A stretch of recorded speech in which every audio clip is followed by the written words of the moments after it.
మన పూర్వీకులు మనకు మోక్షాన్ని పొందడానికి సులభమైన మార్గాలను చూపించారు. జననాత్ కమలాలే అంటే తిరువారూరులో జన్మిస్తే మోక్షం, కాశీయాన్ మరణాన్ముక్తి అంటే కాశీలో మరణిస్తే మోక్షం. మీరు తిరువారూరులో జన్మించాలంటే మన తల్లిదండ్రులు అక్కడ ఉండాలి. మీరు కాశీలో చనిపోవాలంటే మనం అక్కడ ఉండాలి. ఈ రెండు ఒక్క వ్యక్తికి సాధ్యం కాదు. ఎందుకంటే జనన మరణం మన చేతిలో లేవు. అది ఎప్పుడు సంభవిస్తుందో మనకు తెలియదు.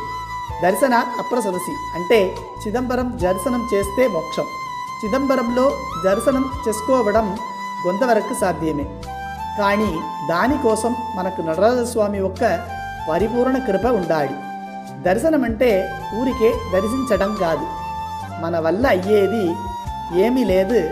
నటరాజస్వామి యొక్క పంచకృత్య నడనలోనే సర్వం నడుస్తోంది అనే సత్యాన్ని మనం అర్థం చేసుకోవాలి. అప్పుడే మనకు మోక్షం లభిస్తుంది. అలా చూసినప్పుడు ఇది కూడా సాధ్యం కాదు. కాబట్టి ఇదంతా వదిలేయండి. అందరికీ సాధ్యం అయ్యే సులభమైన మార్గం ఒకటి ఉంది.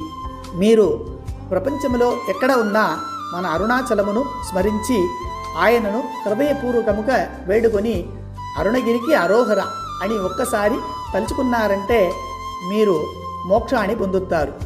ఆలోచించటంలో ఏముంది? అదే రహస్యాన్ని స్మరణాత్ అరుణాచలే అని మన పెద్దలు చెప్తారు. మీరు ఇతర ప్రాపంచిక ఆలోచనలను విడిచిపెట్టి ఆయనను స్మరిస్తూ అరుణగిరికి అరోహర అని తలుచుకుంటే చాలు, మోక్షం ఖచ్చితముగా లభిస్తుంది.